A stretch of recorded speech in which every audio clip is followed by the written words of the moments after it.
څنګه خپلې موخې وپېژنو؟ آیا کله مو داسې فکر کړی دی چې خپل ځان درنه ورک وي او یا مو هم په خپل ژوند کې یو څه کم دي؟ ممکن تاسې وغواړئ چې په خپل ځان او ژوند کې پراخ بدلون رامنځته کړئ، خو دغه بدلون څه ډول رامنځته کولی شو؟ ډېری کسان په ژوند کې له بېلابېلو څیزونو سره ډېره مینه او علاقه لري، خو کله چې ورته رسېدلی نشي نو بیا ناهیلي شي او ژوند ورته ستونزمن شي. ستاسې په ژوند کې تر ټولو ښې ورځې ستاسې د پیدایښت او بله هغه ورځ ده چې پوه شئ له ژونده مو موخه څه ده.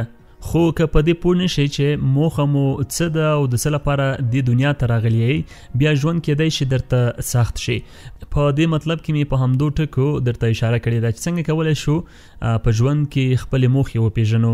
زه دا احساس ښه پېژنم، په ډېرې سختۍ سره مې دا هڅه کوله چې څو خپله موخه پیدا او وپېژنم، خو په وجود کې مې یو ډول شور دننه ځورولم. ځینې کارونه و چې له هغو مې کرکه درلوده، د بیلګې په ډول له خاورو او دوړو ډکه هوا او د خلکو زیاته ګڼه ګوڼه، خو هغه څه چې مې غوښتل هغه له ژوند او کار سره زیاته مینه وه.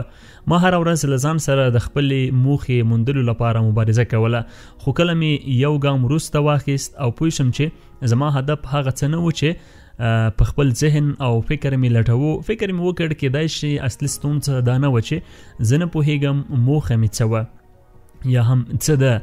اصلي خبره دا ده چې څنګه پوه شم چې دا زما اصلي موخه ده. موږ نشو کولی هغه څه چې غواړو یوازې په خپل ذهن کې رسم کړو. څو چې لاس په کار نشو موخو ته رسېدل ستونزمن کار دی.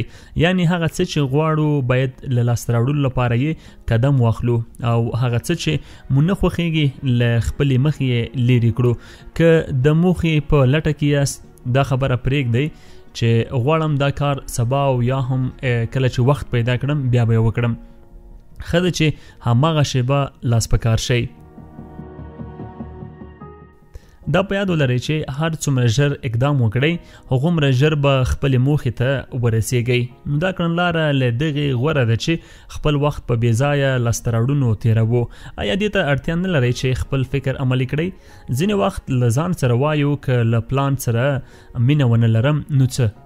که هغه پیسې مې لاسته رانه نو څه به وشي؟ دا فکرونه مو له سره وباسئ. پیل وکړئ د خپلې موخې د لاسته راوړلو لپاره قدم واخلئ او په ژوند کې مو نوي شیان تجربه کړئ. دا له تاسو سره مرسته کوي څو مو یو اړخیز ژوند ته د پای ټکی کېږدي. زه له ډېره پخوا خپلې موخې پیدا کېدو په لټه کې وم او له ډېر پخوا مې د همدې لپاره مبارزه کوله، خو دا یوازې فکر و او لوړې او ژورې به مې په ذهن کې انځورولې. کله مې چې په عمل لاس پورې کړ هر څه بدلون وکړ. ما لیکل پیل کړل او د ذهن د آرامښت لپاره مې د چرګ له غوښې او نورو موادو له یو ځای کېدو د سوپ جوړېدو په اړه یوه لنډه کیسه ولیکله. تر هغه وروسته مې د مینې په اړه یوه مقاله ولیکله.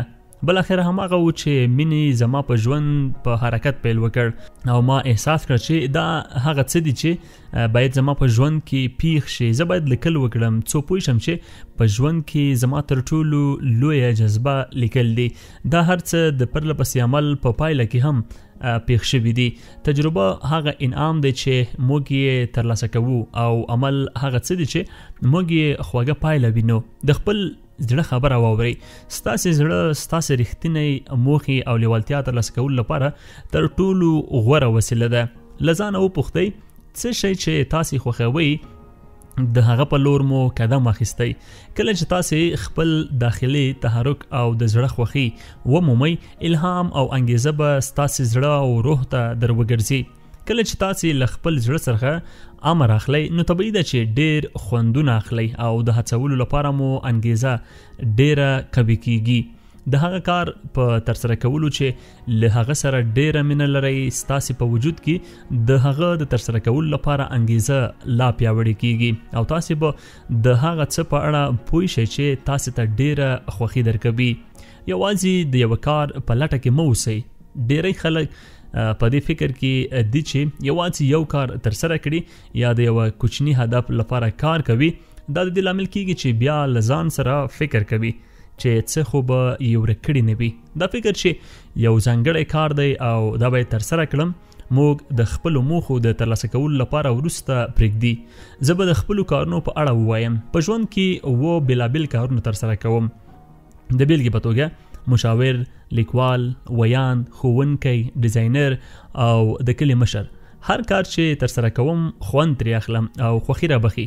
دا هر کار زه په زور او نه زړه نه ترسره کوم، بلکې دا زما ډیر شوق او مینه ده چې ترسره یې کړم او ترسره کوم هم یې.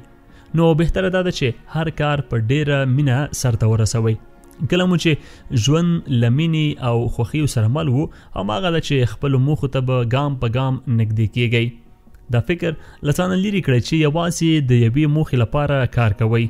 دا باور ولرئ چې د ښه ژوند لپاره باید ښې موخې ولرئ او نوي شیان باید تجربه کړئ او هغه څه چې ورسره نابلد یاست مبارزه وکړئ.